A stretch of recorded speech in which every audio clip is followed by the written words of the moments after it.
Good morning, everyone. Good afternoon. We're going to start momentarily, just allowing everybody to join.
Good morning, everybody. We're going to allow 1 more minute for people to join in, and then we'll start.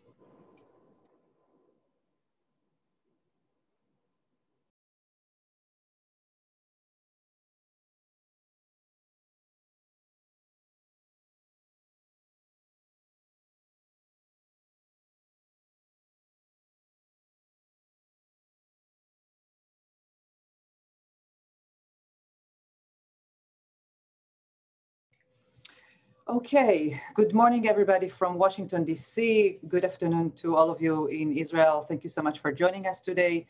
My name is Yifat Alon-Perel, and I'm the head of the Economic and Trade Mission in Washington, D.C., in the embassy. I represent the Ministry of Economy in the Embassy of Israel in Washington. And in collaboration between the Ministry of Economy and the Ministry of Finance, we are delighted to host today Mr. Enzo De Laurentiis, the Chief Procurement Officer in the World Bank, and Ms. Nancy Bicondo, the procurement specialist of the World Bank. Both of us are here to share with us and with you secrets, tips, and in general, the right ways of working with the World Bank procurement, which is of interest to all of you who joined us today. I advise you to, after you listen carefully, of course, or while you listen carefully, to raise your questions. We have a Q&A button here. Please use this one and not the chat one, and we would relate to these questions once the presentation is over. Thank you so much, Enzo and Nancy. We really appreciate your time of being with us today. I think it's been a little over 2 years since the last time that we did it. Obviously, that time it was in person. You visited Israel, at least Enzo. But this is what we have now, and we're trying to use the facilities that are available to us. And I advise all of you who are listening to us to keep in touch with us here in our office, in our mission in Washington, D.C. Follow our future events. All of them would hopefully help you and facilitate your collaboration and work with the World Bank. I wish us all to enjoy, and Enzo, the floor is yours. Well, thank you very much, Ifad, and good morning, everyone. Good afternoon. Yes, I very much wish I could be doing this in beautiful Tel Aviv as last time. Maybe there will be another opportunity, but it is still a pleasure to participate in this event today. I just wanted to say that unfortunately I cannot stay the entire time due to a conflict. I think I mentioned before, but I'll be here for half an hour. I have the pleasure to introduce the subject. Perhaps before we break and give the floor to Nancy, also maybe give some time for a few questions to me specifically as Chief Procurement Officer, but then I will leave you in the very, very capable hands of Nancy, who is a real pro at this. And you know, she knows every single aspect in and out, and I'm sure she'll do a fantastic job in answering all your questions as well. And of course, I'm always reachable by email or any other means. It's just that these days is a bit crazy, as you know, because we are working on so many priorities, and certainly the pandemic is something that is keeping us 24/7. But anyway, having said that, I will just give you a couple of reflections on the World Bank and why it's a great idea to bid for World Bank projects. At the end of the day, that's the objective of the seminar, right?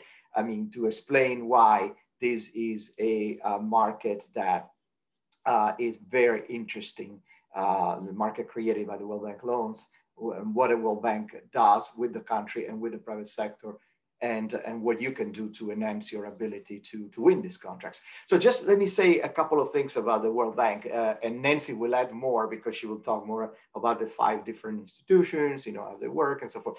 But really, we are specifically discussing today what we call investment project financing, right? By the IBRD and IDA. Of course, IBRD works with middle income countries and lower middle income but still creditworthy, and IDA with the poorer country that, you know, have a per capita income below a certain level. And of course, the IDA is replenished by donor funding every 3 years. And there's a big discussion already started for the next replenishment. But the last few ones have been, these last couple of ones have been historical, been very high.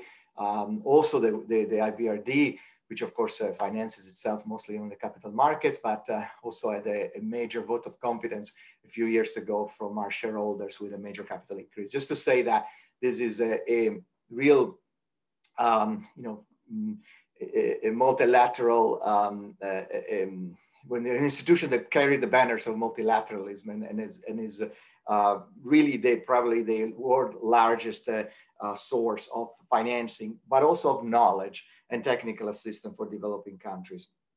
Of course, as you know, the 2 major goals, what we call the twin goals, and everything has to sort of align, cascading from these goals is to end extreme poverty and, of course, boost shared prosperity for the bottom 40% of the population.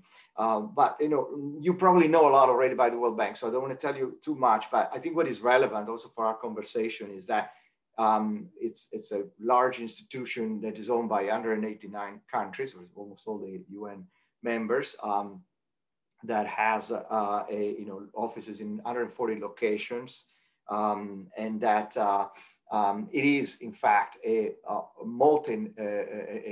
only multilateral, but an international organization, part as an independent organization of the UN system. Now, why is that relevant? It's relevant because when we lend with loan agreements or credit agreements, which are like an international treaty, right? So they have the same status in a country as an international treaty.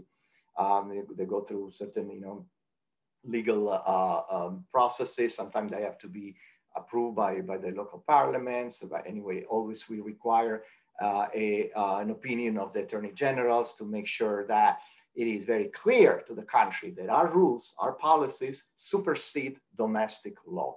So that was the point that I wanted to get to, because you can be assured that when you work in a country where perhaps for different reasons you may not be fully confident about either the procurement law or other applicable role to the procurement process, you can be fully confident that what we apply is the World Bank policies, procedures, standard documents, and of course, the role of the bank in supervising this.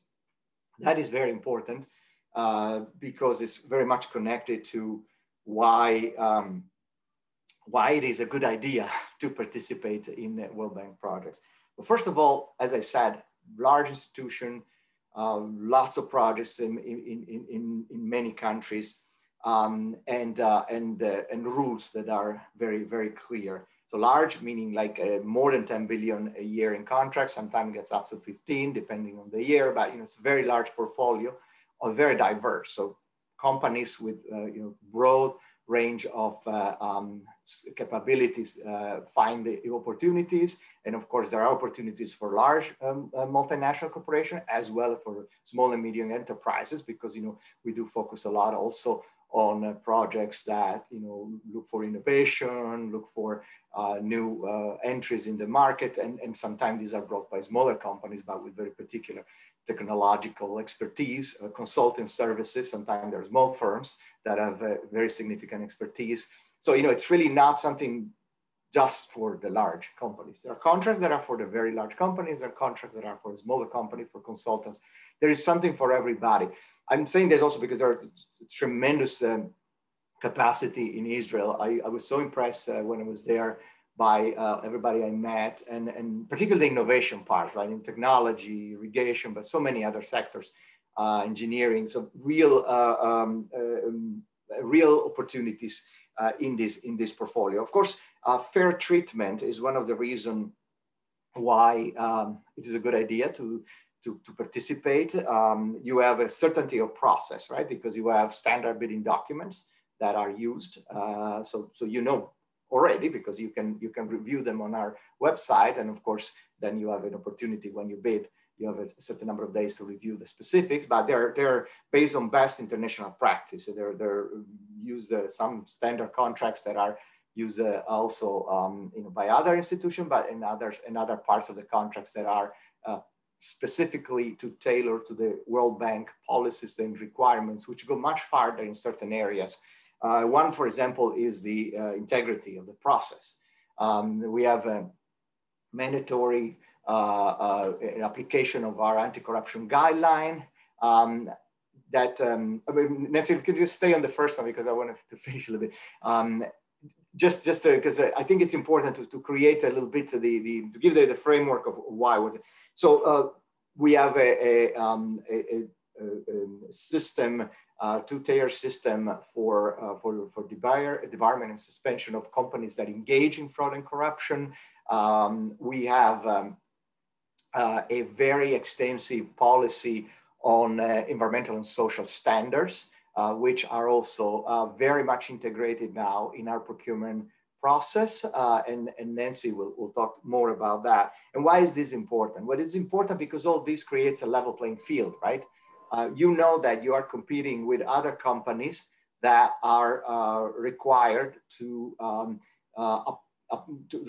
abide by very high standards: integrity, environmental, social, quality, capacity. So there's not this sense that sometimes companies tell me, especially very strong companies, well, you go to certain countries and then you are underbid by somebody who doesn't bring to the table the same value that we do, right? And companies like yours, I'm sure, have very high standards already, and they're required. So you know that the competitive range where you operate in the World Bank processing requires a certain capacity and very high standards, which means that if you have this added value that you bring in, will be taken into account, and also other companies that don't may not even be able to participate.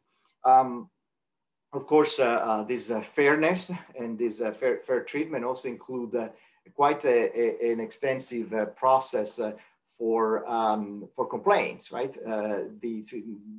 The companies have the right to complain. There is an old guide that we have on how to complain, which I think we're perhaps the only institution that actually, or maybe the first that actually old guide to explain that the specifics on how to complain for any things that you perceive went wrong. There's even an opportunity to fix the process before the final award. We have introduced with the reform in 2016 a standstill period, which means that before awarding the contract, there is a notification of intention to award, and 10 days during which the companies can ask for a debriefing where they understand the reason why, for example, they were rejected or the reason of the award, and then they can complain. And also there's always the possibility, if the response of the borrower is not satisfactory, to come to the bank, can complain to the bank. So we always have that debriefing done by the bank as well. So you have a quite extensive set of protection. And also that we don't just lend, right? The way, and it's important to understand a little bit how the World Bank projects work. And Nancy will go through the entire cycle, starting from the country assistance strategy or what we call the partnership framework, CPF, up to a specific advertisement for the contract. So there's a whole set of information. It's all available online. We have data that you can search on an app for the last 20 years and divide them by sector or country.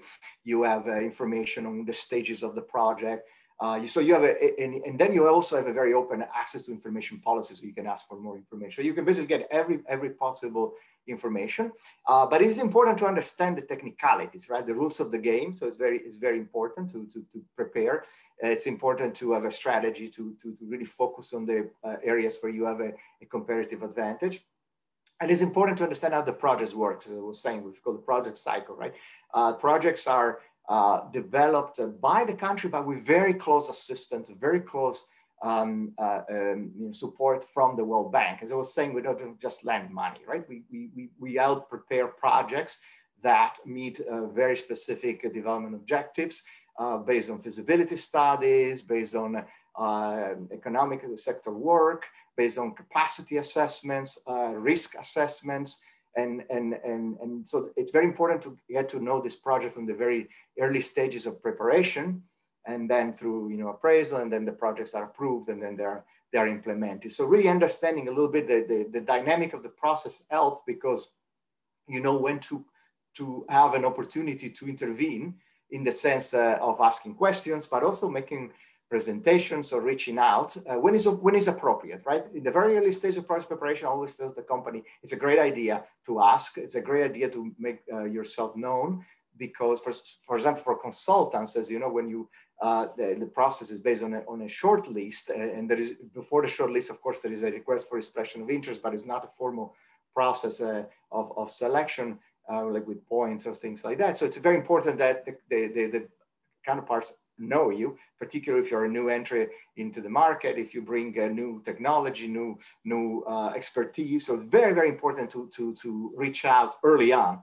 Obviously, during the evaluation phase, it's not allowed because these are confidential phase. But before, we actually welcome very much that both the borrowers, we encourage the borrowers to talk to you, and we in the bank, of course, particularly the people who lead these projects are very interested, because for us, at the end of the day, one of the ways of giving the best results to our clients is giving the best to participate, those who have the best, they bring the best knowledge and the most appropriate for the project.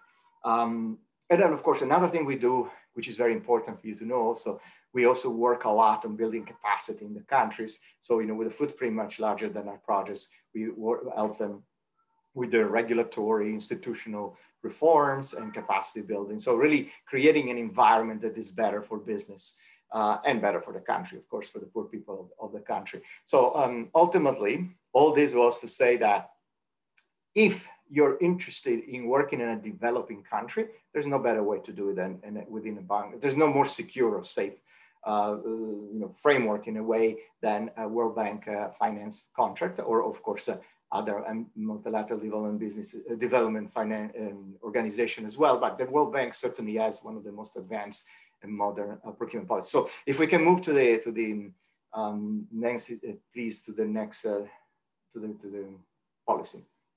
Okay, so this I wanted to give you an idea of how our procurement policy is structured. First of all, we had a major reform in 2016. I don't know if you, I've worked before with the bank. You may remember the old procurement guidelines and consultant guidelines and the way we were working before. It is really a watershed moment, a change in 2016 when it became effective, because it really introduces sort of a new paradigm where we move from a sort of one-size-fits-all approach, where pretty much the same approach was done with the same documents in every contract, in every well, of course, every contract for works versus goods, but in different environments, large middle-income country or small fragile state, same rules were used. We weren't paying as much attention to the market, to a system that is in an approach that is completely fit for purpose. And fit for purpose is one of the pillars of the procurement policy. which is a key enabler for value for money. And I'll tell you about value for money in a second. But fit for purpose, it's really looking at all the opportunities and the risk of the operating environment. That is essential. That includes, of course, the capacity, includes risks like environmental and social integrity risk. But the most important thing from my point of view is that we really look and we require the country to look at the market dynamics, specifically for that type of procurement in that type of environment. What is the market that we're trying to attract? What is the target? And how do we go to that market with the best, with the optimal procurement strategy? So we require actually now, as part of what we call the project procurement strategy for development, to not only do a market analysis, but also engage early on with the market and really understand what would incentivize the best, the most appropriate companies in the market to participate. So that it's a critical part where, of course, the more complex the project, the more extensive is the market engagement. But also, it's always a time when it is perfectly appropriate for companies to reach out to the client and ask more information and get the client to know you. So that market analysis and risk assessment is what informs the procurement strategy and the type of procurement documents that are used, the way the value for money is assessed, and the way risks are mitigated and managed both within the selection process and the contract itself. So you will recognize all the other principles. I'm not going to spend a lot of time on all of them, but really they're all sort of supporting these two pillars, fit for purpose and value for money. Value for money, it's much more than the cost, the initial price, because it includes, first of all, the cost of during the useful life of the investment, so what we call life cycle cost. It includes also elements of quality, elements of sustainability, of innovation. So really looking at what is the value that it's optimal for that particular, to achieve those particular development results. And that's why now we use, first of all, much more the life cycle cost, but also we use a lot more, where appropriate, a broader range of evaluation aspects, including in more complex contracts.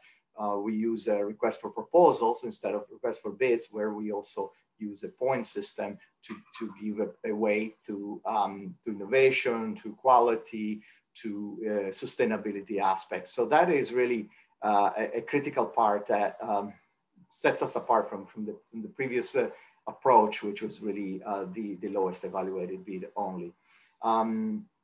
So can we move to the next bit? Very good. So this a little bit already explains what I just said.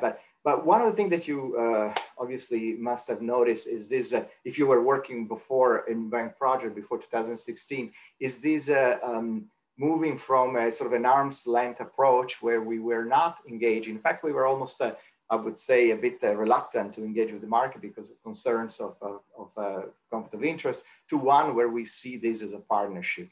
Of course, there are different roles. We have to be careful. Clients, our clients are the country. But again, as I said, for us, one of the results in procurement and one of the key indicators of success are the ability to incentivize more and the best companies in the market to come, because they see this as a good deal, because they're treated fairly, because their added value is taken into account, and because they feel there is a real level playing field.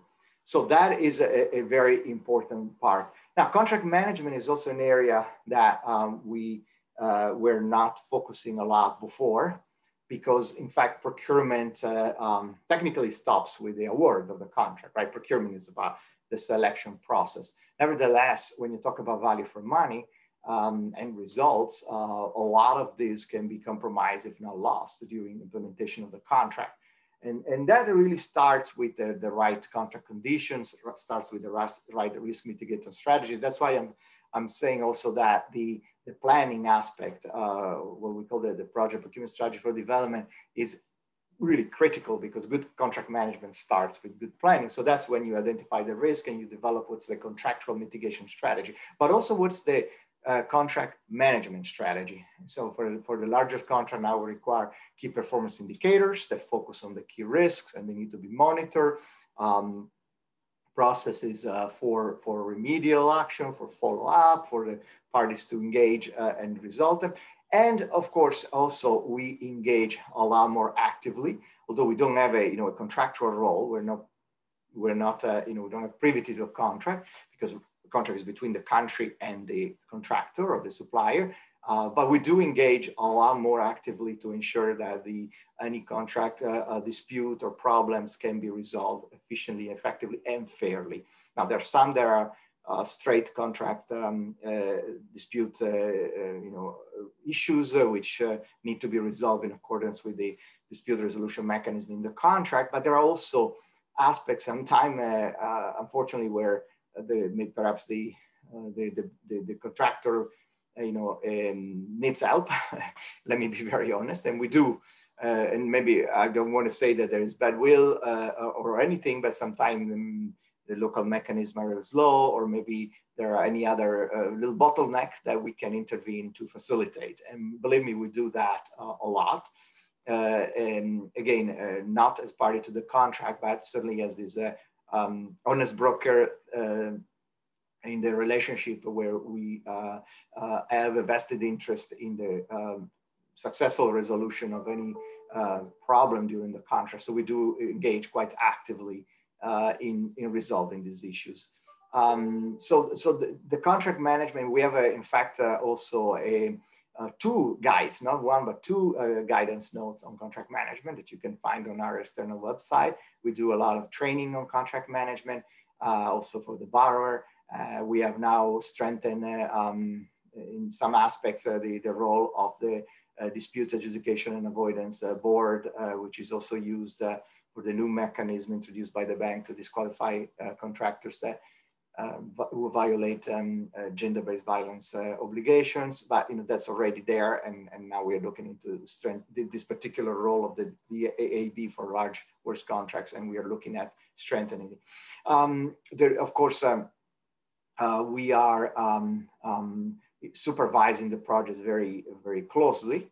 As I mentioned before, we don't only land, but doing preparation, we help preparing. And during supervision, when the contracts are, certainly the larger contracts are awarded, we give what we call a no objection to every step of the process, which means that we have to approve the procurement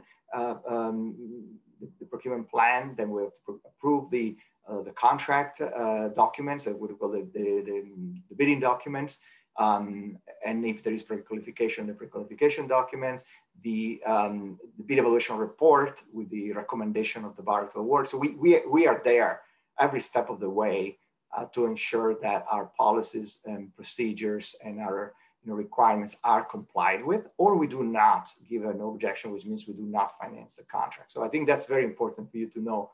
Again, related to what I was saying before, that this is a market creating, which not only comes with the lending, but comes with significant intervention to ensure the fairness and the efficiency of the process.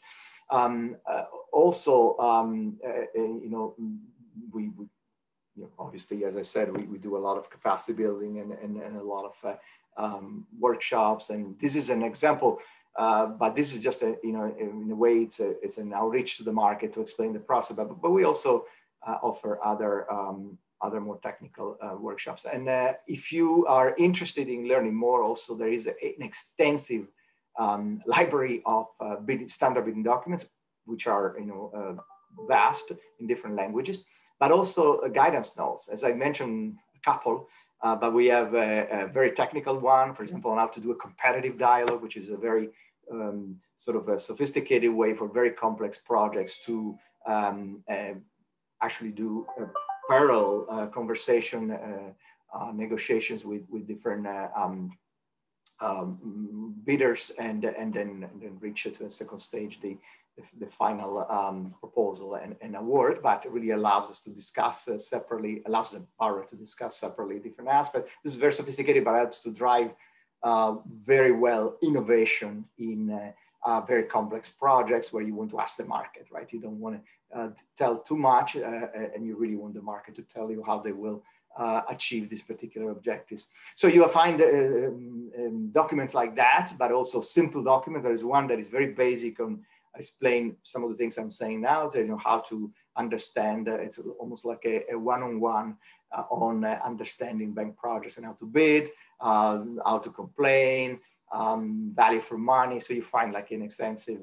The one that I would recommend to read is what we call the IPF, in investment project financing, Procurement Regulation for borrowers, because those are the rules of the games for the borrowers, right? This is what they need to follow. They're incorporated in the legal agreement by reference, and they need to follow them. They're mandatory. The flexibility for us, which we didn't have before, because this is a principle-based policy, comes at my level or the level of management to adapt the rules because, for example, the market operates in a different way, or the situation of emergency, or in any other constraint or particular issue that requires to adapt. So we can always adapt. So the flexibility is extremely helpful to the bank to help adapt. And in fact, for example, we have learned that certain markets don't work normally, particularly during a crisis. So we need to adapt to the dynamics in that particular moment of that particular market. Some markets, we engaged and we understood that they were looking at value for money in a different way. So if you want to track them, you have to modify. So we can always do that.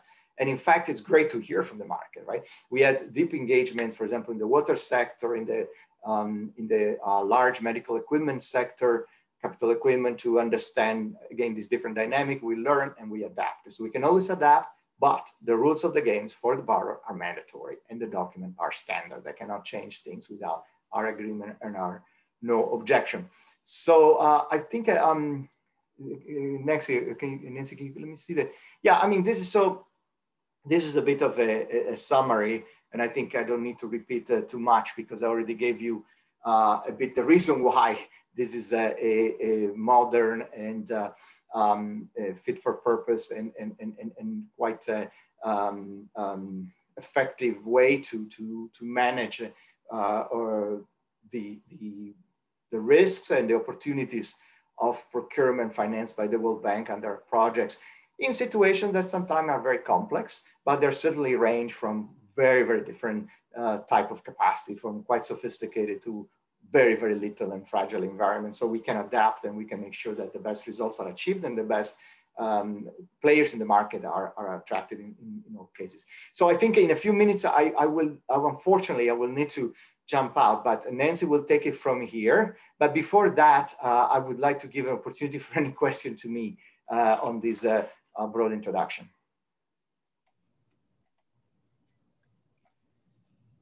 So Enzo, currently there are no questions.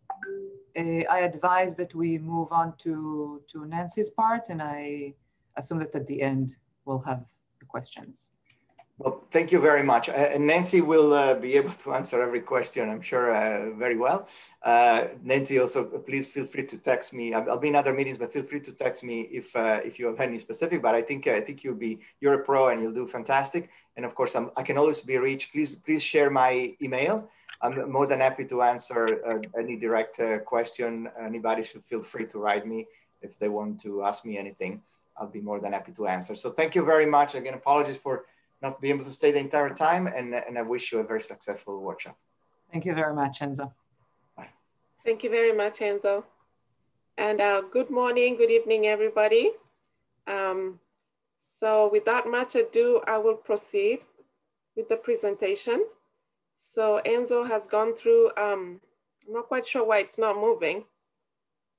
Let me see what I did. Okay, so Enzo has, explained a lot about the procurement framework of the World Bank, and I'm not going to add any more.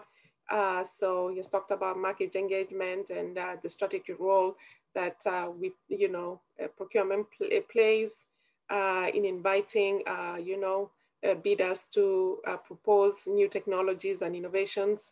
So I'm not going to repeat any of that. I'll just jump into one of the other things that our new procurement framework really looks into, and that is managing environmental and social risks of the World Bank projects. As you know, we have about, we've invested about 114 billion in infrastructure development worldwide.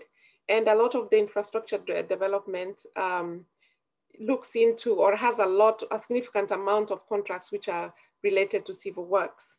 And so we have found out that it's really important to really take care to make sure that the developments of those civil work contracts is done in a sustainable manner. This has to do mainly in the road sector, where we have, a road being built and there is traffic going through the road as it is being built, for example. There is an influx of labor from other areas that are coming to live in different areas to do infrastructure there to help with the digging up the road and all that. So, and then there are always issues to do with how the community is treated. Sometimes the way the contractor is building the road, for example, they may be polluting the water sources. They may be having fights with the community on, where the road is passing. So there are many issues that come up, including issues of accidents and most importantly, as Enzo talked about, gender-based violence, which we have defined in the World Bank as sexual exploitation and abuse and sexual harassment. It took a very long time to really come up with that definition, but we do have that. So what we have done is that the World Bank has standards or policies for taking care of the environment. But when it comes to civil works, we have come up with additional requirements to take care of the risks that I have mentioned. Here we are. So what does the contractor do to be able to safeguard the environment and the community around them? So what we have done in procurement, we have come up with requirements in the specifications and in the contract management that ensure that environmental and social requirements or risks of the project are safeguarded by the contractor himself. If we just leave these things out, without really giving somebody a role to take care, it will not be done. So in the contract, actually, contractors are required to have an environmental and social management plan, which they have to provide during bidding time so that it's looked at, and if it's okay, then the contractor can proceed with that plan. Also, in the specifications, the contractor during the bidding process has to provide specifications that actually safeguard the environment and the society or the community around where the contract is going to be implemented. Also, the contractor is required to provide a code of conduct. They have to have their own code of conduct on how their own staff or their own key staff interact with the community around them. For example, they have to ensure that those contractors are trained, to not to harass the community, to live in harmony with the community. And if there is an incident, of environmental or social violations, then the key staff and the staff all know exactly what to do, okay? And then the contractor is required to report on any incidences, and if there is any violation of any environmental or social requirement, then there are remedies. For example, the contractor will not be paid unless they make good on the violation. For example, if there is pollution, or there is a poor management of the signage on the road on where the cars are supposed to pass as one side is being repaired, for example, the contractor will not be paid until they have done the right thing. They have made sure that they have cleaned the pollution that they are causing, or they have put up the road signs that they are supposed to. So here, the engineer has been given a very specific role of making sure that the contractor is complying with environment and social requirements of the contract, okay? So this is the newest one of the rules that we have come up for the contractor. So as you know, there is a gender-based violence that happens to about 1 in 3 women in their lifetime. And it happens a lot in the roads projects that we have financed. And it is really, it really affects the human person who is affected by it. And not only that person, it also affects the GDP of countries. And it's in a significant way. 3.7% of GDP is, is affected because of gender-based violence. And I'm sad to say that, these incidences happen in our projects. And that is the reason why we have come up with rules on what to do if such a thing happens in a project. So as of January this year, any contractor whose contract there is an allegation and actually proven there is an incident of sexual exploitation and abuse and sexual harassment, either one of them or both of them, there is a process by which they can be disqualified if they did not take the right measures in that regard. So that disqualification will be for 2 years if it is proven that such a thing happened and the contractor did not have the right measures in place. So this is not something that has been happening before, so it is going to start happening. And we believe that it's going to help our projects to be, zones whereby gender-based violence is no longer happening, okay? So gender-based violence here, we say 1 in 3 women suffers it, but it's not only women actually. Even men and boys also do suffer gender-based violence as well. So also these measures are supposed to safeguard against gender-based violence against everybody, okay? So Enzo talked about the World Bank Group. He mentioned international, he mentioned that we are, comprised of 5 institutions, and the 5 institutions collectively make up the World Bank Group. I, for example, come from the part that is on the extreme right, which is the part that works with governments. This has to do with the borrowing that the governments come to the bank to get. And when they do, they will get funds from the International Bank for Reconstruction and Development, popularly known as IBRD. And the borrowers who go there from middle-income countries. For low-income countries, like the one where I come from, they would go to the International Development Association, IDA, which provides them with, financing, which is much less expensive than the financing that they would get from IBRD. So in the middle, we have 2 institutions that work for the private sector.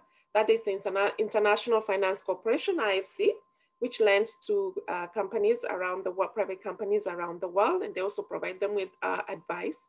Then we have the Multilateral Investment Agency, Guarantee Agency, MEGA, which provides a political risk insurance and credit enhancement guarantees. Then last but not least, we have the International Center for Settlement of Investment Disputes, which is called ICSID, whereby if there is an investment dispute anywhere in the world, ICSID will be the place where people can come to, the disputing parties can come to get a resolution to their problem, okay? Thank you. So Enzo also talked about this slide. And as you can see, we have a huge commitment. The World Bank in FY20 had a commitment of 262 billion that was going to go into 1,720 projects in 144 countries. So you can see there's a lot of money that was committed then to go into these projects worldwide. 144 countries is really going around the globe. So if you want to work anywhere in the globe, I think this is the best vehicle to do that, okay? Because we are everywhere and in every sector, okay? So in terms of spend for procurement, we have figures here for the last 5 years. So from FY16 to FY20, the procurement spend was 55.4 billion. So in every year, you can say we spend about 10 billion US dollars on procurement alone.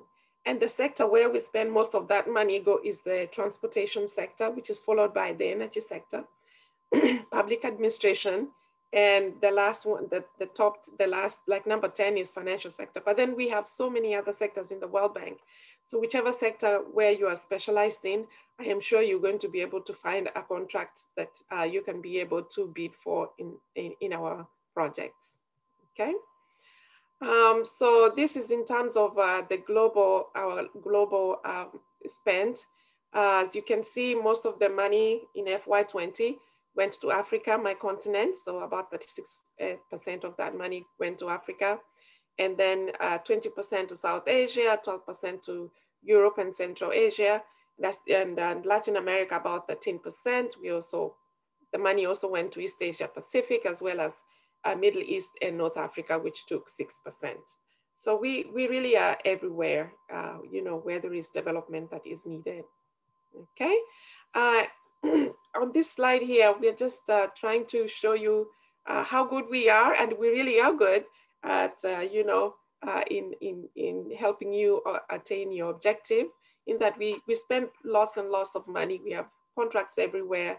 We have, because of our new procurement framework, the opportunities are fair for everybody. You know, open competition is our default all the time. We require that contracts are advertised, and I'll show you where they're advertised and where you can see them.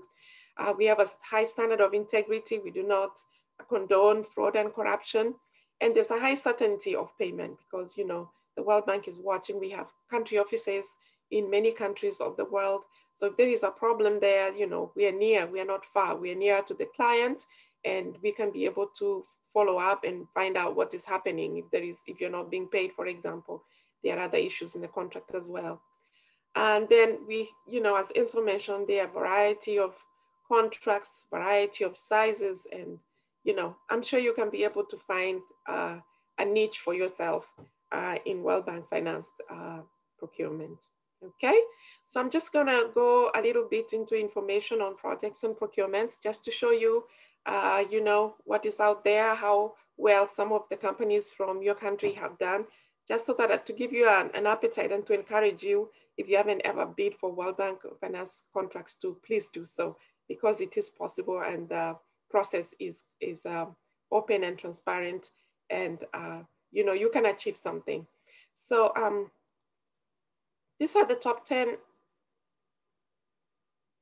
countries, supplier countries.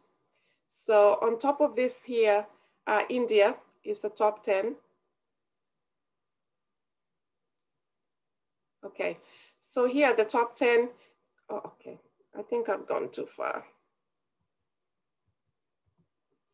For some reason, it's not moving. I don't know why. Should I go?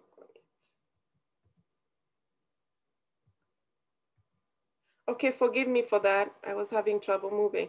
Okay, so these are the top 10 procuring borrowers. So our highest borrowing country is India, which has 6.9 billion US dollars in borrowing for the last 5 years.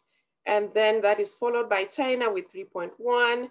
Then you go all the way down to number 10 is Vietnam. So there are many other countries there, but those are our the top 10 borrowers. So, you know, if you want to look for opportunities, those are good ones to look for opportunities. But then there are also many more. Even those who borrow little, they still have opportunities, okay? These are the top 10 supplier countries in the last 10 years, the last 5 years. So China is number 1 there with 13.6 billion US dollars, followed by India, Turkey, Brazil. Then Israel is number 35 as a supplier country, okay? And then top 10 work suppliers, China is number 10 there with number 1 there with 10.5 billion. And then Israel is number 25, okay, in terms of civil works, okay? When it comes to consulting services, the top supplier is India, followed by France. Germany is number 3. My country, Kenya, is number 10, and Israel is number 40, okay? And then these are how the contracts that were won in the last 5 years by Israel. So civil works is the largest share with 207 million US dollars. And then that was followed by consulting services, okay?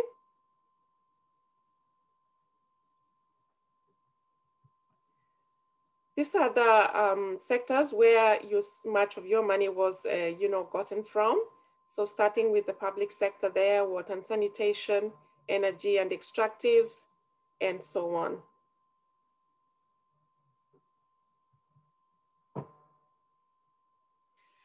Okay, these are the top 10 suppliers from Israel.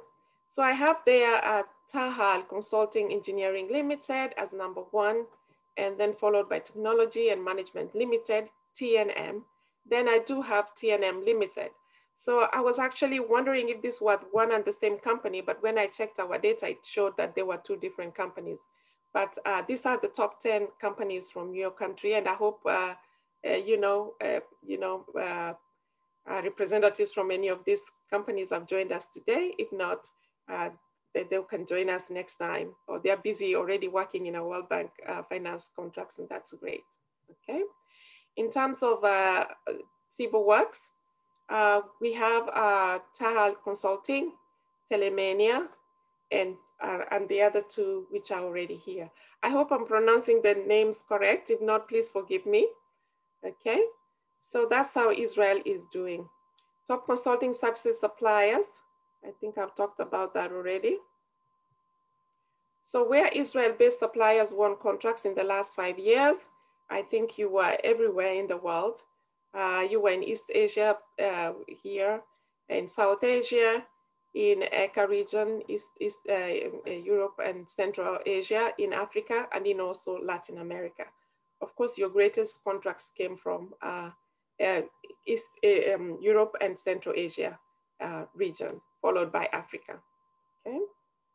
Okay, so those are the places where you have won contracts and you know how much you won, over 200 million. So, you know, that is great, but still there's still more money out there. So keep bidding, okay? So in terms of how to identify business opportunities, our World Bank website is a great resource because it has information on projects on every sector, on how to bid, it even has procurement notices there. So it has a wealth of information on how to bid. But first of all, if you just want to see if there's an opportunity today, one of the first places you can visit is the procurement notices in the United Nations Development Business. It's an online, they have an online portal whereby I think you believe you have to pay $500 a year to be able to access those procurement notices. But we have the same notices in the World Bank website. So if you want to pay for UNDP online, that is good. But you cannot, if you are not able to do so, you can also see the same notices in our website. Okay, you can also see the notices in the finance data reporting interface. It's called Finance One, whereby we have data covering the project portfolio, procurement opportunities, and so on you know, of projects from every country. So if you want to see if there is a project in Ethiopia, if you have in mind a certain project, for example, in Ethiopia, and you want to see what sort of notices are there or procurement opportunities are there currently, you can go to that finance data reporting interface, and you'll be able to go to Ethiopia and then be able to see what notices are there, and then you can be able to bid if there is an opportunity. The other place you can identify a procurement opportunity, of course, is the procurement app, okay? The procurement app is available. You can have it on my phone, and you can have it on your phone too.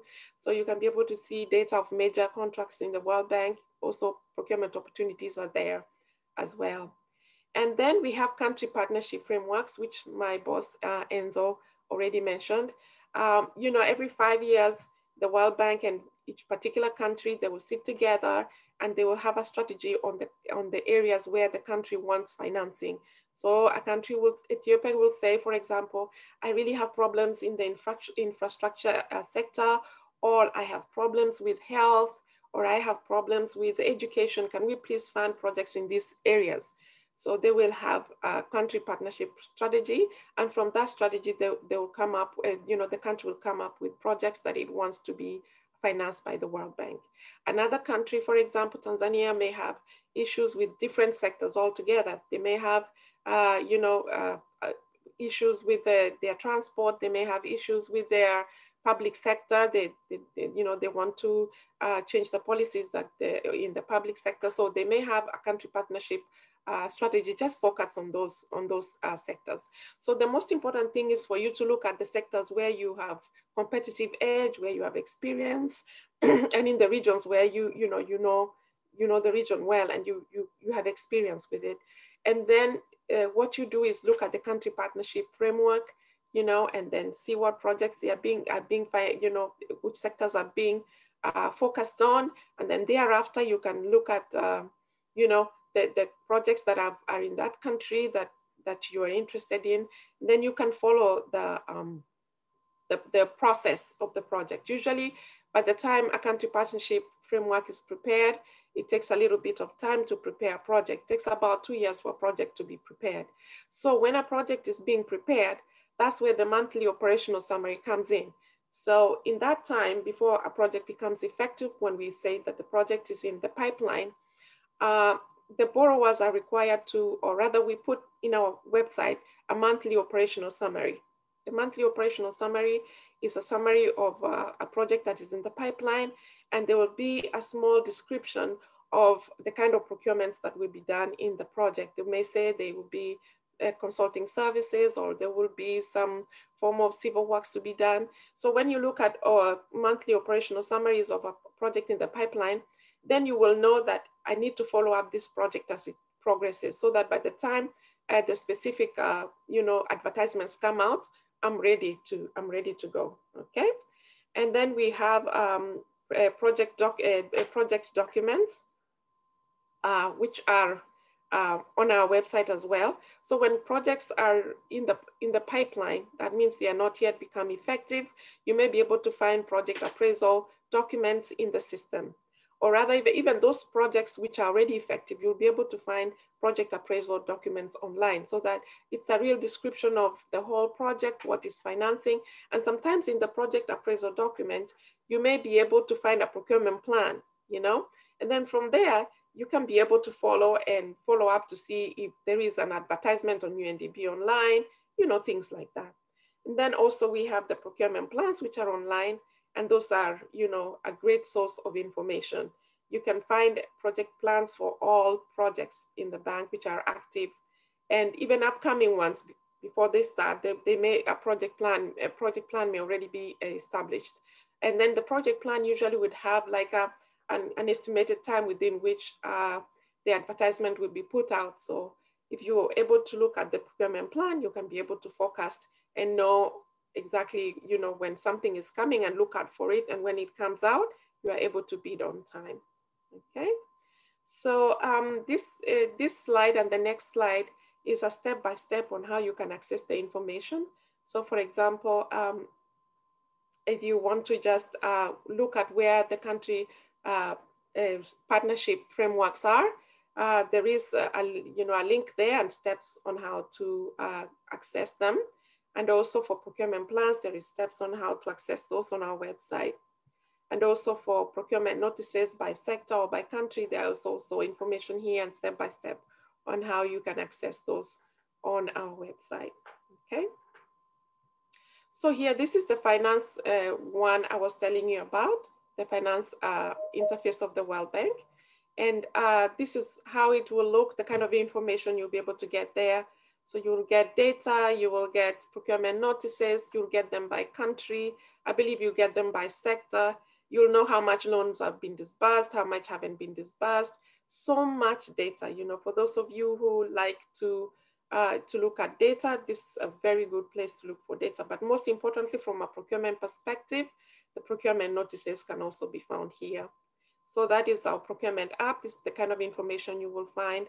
So you'll find the contracts that we have financed by sector, by region, the top suppliers. So I'm able to see the top suppliers from Israel, actually from the app, supplier countries. So all the data I gave you, most of it, you can get it in our procurement app.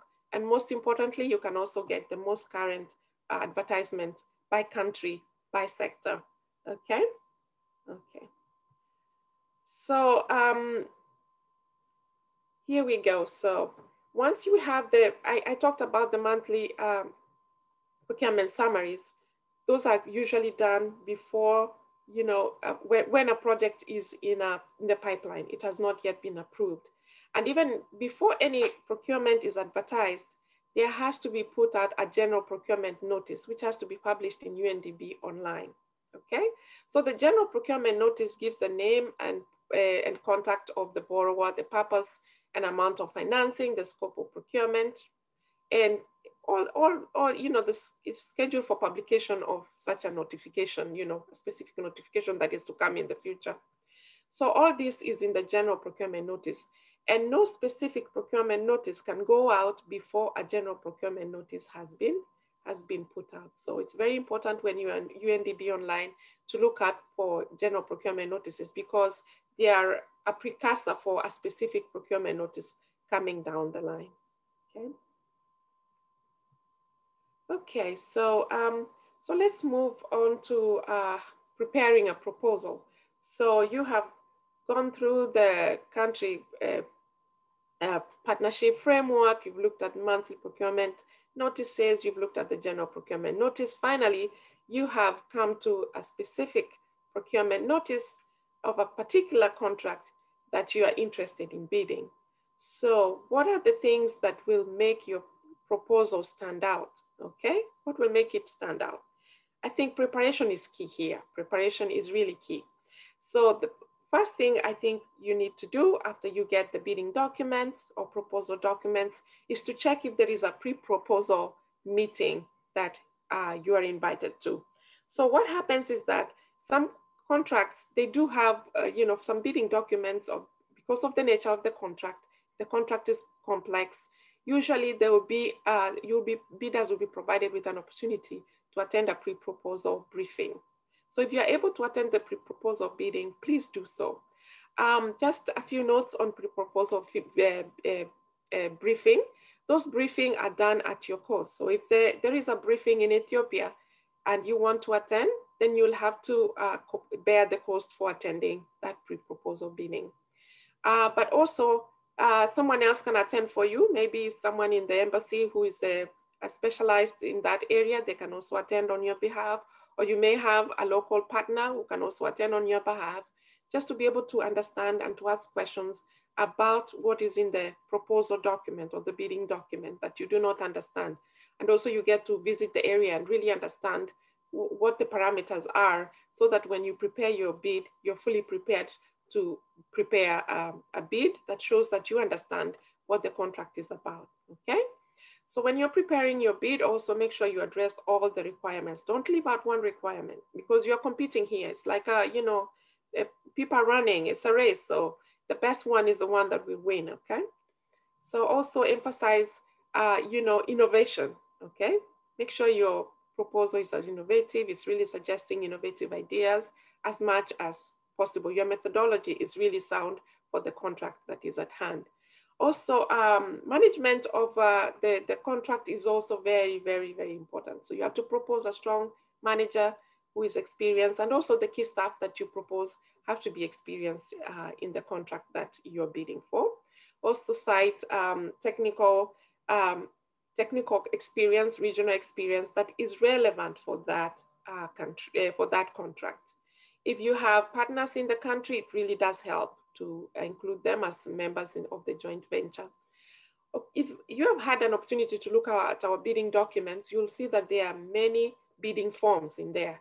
There are forms for you to put in the specifications, forms for putting in the bid price, forms for the key staff, forms for this and that. So those forms are there for, you know, they're there for a reason, because they help our borrowers to, you know, compare an apple to an apple. So I know, you know, many of our bidders have even more complex, you know, forms that they use. But I think it's best to just use the forms that we have so that you don't deviate, because if you use your own forms, there may be a chance that you'll miss something. So as much as possible, use our forms which are in the bidding documents without deviating. And make sure that you don't have qualifications. You don't say, okay, I'll build the road up to 90 kilometers while it was meant to be built for 100 kilometers. So do not deviate from the requirements, because that will lead to your bid being rejected, okay? And then, of course, if you have any doubts, you have any questions during the bidding process, it's very important for you to ask for clarification. That is allowed. Usually every bidding document will say you are allowed to ask for clarification until maybe 2 weeks before bid submission deadline, something like that. So always ask for clarification. And usually borrowers will give you clarification, and they will not only give you the clarification, they also give the same clarification to all the bidders that bid, okay? All right, so it's really, really, really important to, ask for clarification. Don't doubt or just assume something, because that will make the difference between you winning and losing the bid, okay? So always carefully review before you send in your bid, before you submit your bid. Just make sure you look at the qualification criteria, make sure that you meet it, right? That your bid, make sure that your bid is well written, the details are all complete, and then make sure that you have submitted all the documents that are needed, the right person has signed, and then of course make sure that everything is right before you submit the deadline. You submit the bid. And the most important thing is that you submit the bid before the deadline for submission, okay? This is the most important, because you can spend so much money, so much time preparing the bid, and then you're late by an hour or even 2-3 minutes. I mean, it's terrible after all the time you've spent and all the money and the energy. And you could have been the best, bidder there. So it's really important to do all the things right, but most important for me also is to make sure that you submit your bid on time, okay? Because we normally do get, when contracts come to the bank for prior review, we'd look at the, bid opening or bid submission and opening minutes, just to make sure who showed up, because minutes are supposed to be taken during the deadline for bid submission, or rather the opening. So it will be so-and-so submitted the bid. They were all submitted before the bid, bid submission deadline, which was X, Y, Z, and such hour. And then these are the people who submitted. These are the bidders that were present. Your bid, you don't have to submit it yourself as a bidder. Your representative can submit the bid. So in this time of COVID, long ago, our bidders or our borrowers used to have like a box outside, the officer for procurement, and everybody could put their bids inside the box. I think those times now are during the COVID, bids have been submitted electronically as well. So, the world is changing, but still, even electronically, it has to be, a bid has to be submitted within the time that it's supposed to be submitted. It can't be late, okay? All right. So, so I think I've come to the end there, but before I come, I just want to give you a few links here. So, of course, I don't want to repeat too much, I just want to say that our procurement framework is really good. It's modern and it's flexible. We don't now award contracts based on the lowest value alone. We can award contracts based on value for money considerations, for example. If it has to do with environmental considerations, we can do that. If it has to do with innovation, we can award a contract based on value for money, not necessarily the lowest price, okay? And we are encouraging innovation as well, as I have said. And we are doing early market engagement, as my colleague, my boss Enzo said. We engage with the market early so that we are able to prepare bidding documents that really fit the market that we are looking at, okay? Then we are transparent. Advertisements are put out there. They're in UNDP online. They're in the World Bank website. They are on the finance app, procurement app, and also we are against fraud and corruption. So everybody's given a level playing field. and you are allowed to complain during the procurement process. During the bidding process, you are allowed to ask for clarification, but also even during the bidding process, you are also allowed to bid. For example, if you feel like you ought to have been shortlisted, for example, and you were not, for some reason you feel something was not right there. So, you know, there are all ways and room for you to complain. Even during the bidding, there is a standstill period. So I think we have made lots and lots of improvements that have made our procurement quite attractive, and I think an easier terrain to get into for bidders who want to work in other countries. Okay. All right, so in terms of information, these are links to the procurement regulations that Enzo talked about. These are the regulations that our borrowers use when they're doing procurement, okay? So in there, you have all the various methods for approaching the market, which would usually be, for big contracts, would be international competitive bidding. And then there can be national competition can also be allowed. We also have methods for direct procurement, just in case, you know, of an emergency and things like that. And also we have all the selection methods for selecting consultants, which starts with quality and cost selection, all the way to selection of individual consultants. So we have methods for selection of consulting firms as well as individual consultants. Then there are rules in there for how the procurement strategy for development is done. Procurement plans are prepared by the borrower. So through the procurement regulations, we try to help the borrower know how to do procurement, and the borrower is actually required to follow what is in the regulations. And also you as a bidder, then if you read the procurement regulations, you know exactly what rules apply to you, okay? Then when a particular procurement has started, a procurement document will be issued, either to be a request for proposal or a request for bids, depending on the contract. So from there, you as a bidder, you will look at the instructions to bid, which are in that bidding documents. And those are the rules by which you will play. All bidders will play by the rules which are in that bidding document, okay? So if you need some guidance on standard bidding documents, we have them as well. And then we also have a guide on finding business opportunities on our website, as well as how to complain. And then there's a video there on World Bank, how to bid, which was done by Enzo, which is a very good video if you would like to have a look at it when you have time, okay? So I think I already talked about everything that is on this slide. And then here is the information about procurement, important procurement contacts.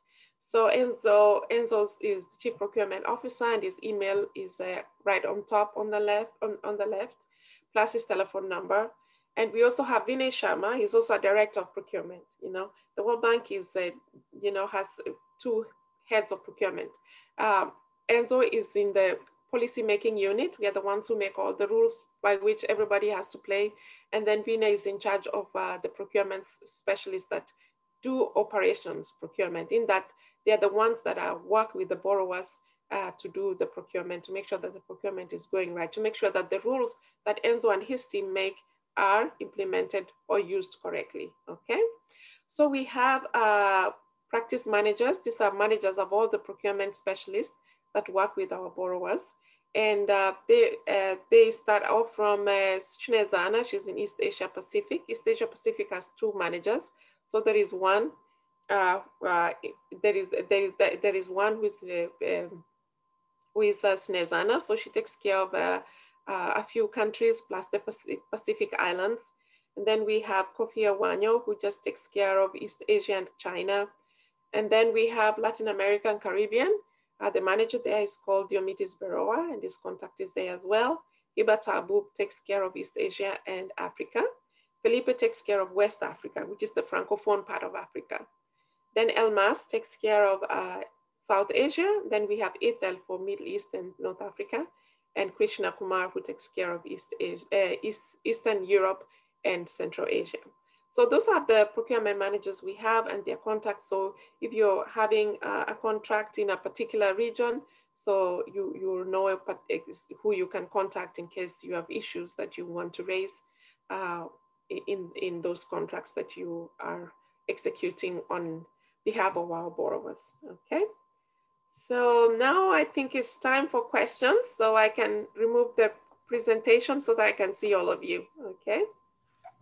Well, you won't see all of them, but the questions I'll are only here, see... but they will see you, so that's good. It's still good. Oh, I'll be happy to see you on full screen. Okay, if I stop sharing? Yes, please, so that we can see you. Great. There you go. First, I want to say that we don't have many questions, but everybody who started with us remained. So it means that everybody was listening carefully. And I think that your presentation was just very exhaustive and really had a lot of information. We got a comment that somebody was going over the website while you were talking, the ones recommended, and that the resources are incredible. I'm saying it also for other people to do the same, just because it's really just great resources. So one question that repeated is whether we are going to share the presentation. So the answer is yes. I'm saying it to everybody. Great. And now a question that we got, somebody asking if they launch a private venture in a developing country, working with local partners, which I know that the World Bank always encourages. And the question is, do we need to apply directly to World Bank or to local governments? You can apply to the IFC, International Finance Corporation. That's the one that works with the private sector, okay? But if it's a contract that's already advertised by the borrower, then you can put in a bid together with your local partners as a joint venture, okay? So we have like two different models here. For where I come from, we take care of projects, IPF projects, investment finance projects, whereby our borrowers come to us and they borrow money and they want to build a road, for example. Yeah.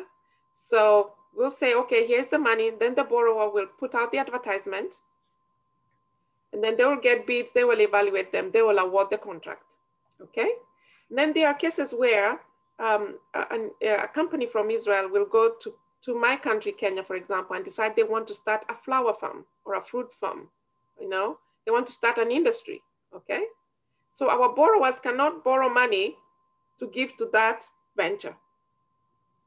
What will happen is for the the company members there to apply to our International Finance Corporation to get financing from them. Okay. The only thing that can happen is if the country itself was borrowing money to start a flower company, then they would say, who wants to come and help me to start this, to do the planting and all that, you know, and then the venture, or rather the partners, can bid to help the government of Kenya. So there are two different models here, okay? So it depends on which way you want to go. But if you need financing as a company, you'd have to go to the International Finance Corporation. Great, thank you for this clarification. Sorry, clarification. Another question. How can I find out who are the top Israeli, US, Canadian, and Australian organizations, suppliers in the renewable energy sector? Okay, very, very great question. Remember the procurement app I talked about? Hopefully everybody remembers, yeah. Yes. So there is you will find information on the presentation. So if you upload that app into your phone, right now I can be able to see top 10 Israeli companies, and I'm sure you can get them by sector. You can get them in whichever way you want. So the app is very friendly. So you can find all that information on the app. That's great. And if you don't find it, you can send me an information so that I can get our data people to get it for you as well. Right, but it's important to note that there's just so much information in there. Too much. But also in a way that can be sorted out, so that, for example, to this question by sector. Yes.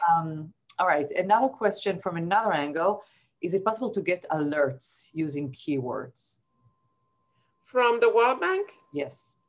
I am not sure you can get alerts, but I'm sure you can get alerts from UNDP Online.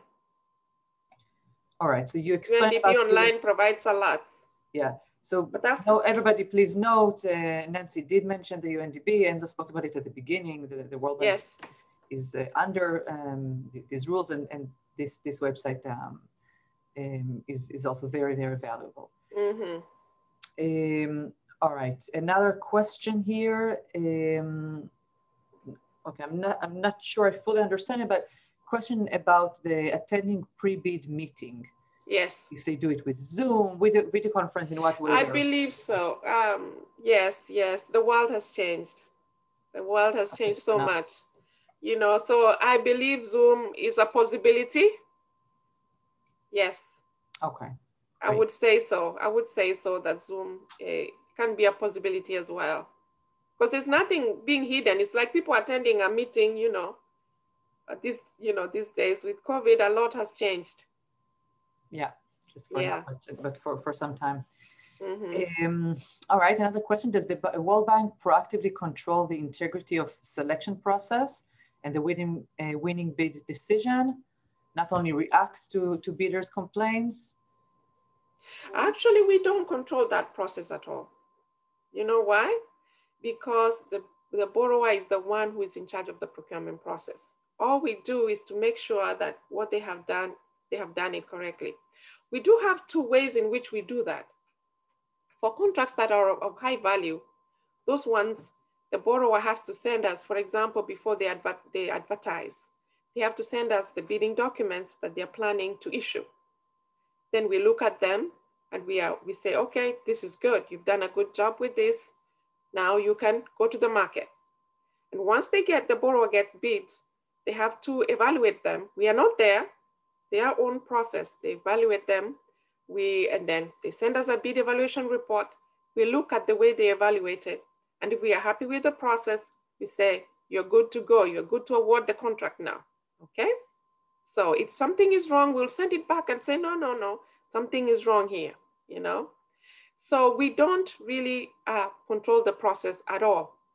But we do control the process in that way, but not in the way that we sit in the bidding evaluation meetings. We don't at all. We just get the documents that they have done. We see how the borrower went through the process. We say this is okay or it's not okay, all right? For contracts that are not of high value, we do what we call post-review. When there is a supervision mission going to the country, our procurement specialists will take a sample of contracts and evaluate and see how the borrower did the procurement process. And if we find there is any issue with the procurement, the way it was done, we may actually, declare misprocurement, say you did this wrong and we want you to pay the World Bank the money that you spent on the contract back, okay? So we do have ways in which we make sure that the borrower does the right thing, you know? So for example, we find this fraud and corruption has happened in a bidding process, whether it was post or prior review, we will even, the bidders who are involved will be blacklisted. You know, there's a process for doing that. So they will not be able to bid on World Bank projects for a time, okay? So we do monitor, but in a very different way. Yes. Yes. No, thank you for this clarification. I think that many times there is some confusion. Who is really the focal point? Who is the face? And this is the country. This is the specific ministry. It's not the World Bank is behind. Yes. As you explained, is working with the country on its strategy, etc. But it's actually the country. If I may add on that as well, sure. As part of the new procurement framework, we have what we call hands-on implementation support. Okay, many of our countries are under, they're fragile because maybe they're a small island country, maybe they've been at war, they really don't have capacity to handle procurement. If you may remember Haiti after the earthquake, even the office I understand was kind of destroyed and things like that. So from there, we came up with a new rule whereby we allow, bank staff to go and help such borrowers when they have really problems with capacity, okay? So what will happen is a bank staff will actually be given over to such a borrower, and they'll help the borrower to prepare the bidding documents. They will help the borrower to evaluate the process, but they will not make the decision. The decision will be up to the borrower himself to do. So we have that kind of assistance being given to our borrowers. But at the end of the day, in very specific instances. Yeah, it's very specific conditions. You know, these are real people who, these are real borrowers who need the help.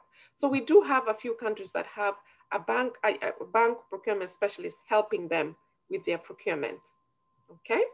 But then if I am the one, I am the procurement specialist helping this country, a different procurement specialist will be reviewing, you know, whatever I do, if it has to be, it's subject to prior review by the bank, it will come to the bank, but someone else has to review it to make that the process was done correctly. And we found this to be useful so far. Yeah. Okay. But under normal circumstances, we don't do anything. We let the borrower drive. Right. Nancy, another question here is if we can share your email address. Oh yeah, oh yeah. So many email addresses. That presentation. So if this is okay, it's fine. You don't have to say, oh, we will add it to the presentation. I mean, you know, in the email that we send to people with the presentation. Of course, of course, of course. Yes. Okay, great. I think that we have exhausted our questions, and I think again we thank you and Enzo so much. We here in the Israeli Embassy and also in our headquarters and the Ministry of Finance, the Director of Israel to the World Bank, Mr. Yovav Gavish, and the Ministry of Finance headquarters, we are very grateful for your time and for the beautiful presentation and really so elaborative. We're going to send it to all of you, and now I'm talking to the Israeli companies, again advising you to follow us, follow our blog, follow the events that we are promoting. Adi has just put in, Adi Khaliva, who works with me in my team here in the embassy, has just posted in the chat box how to reach out to us with any questions or wish for assistance on issues that are related to the IFIs, to the international finance institutions, the World Bank, as well as the IDB. And hopefully we'll see more names on Nancy's presentation next year of Israeli companies who won World Bank bids. Absolutely. So thank you very much to all of you, and see you soon in our future events. Goodbye. Thank you. Bye-bye. Great to have you all. Thank you so much.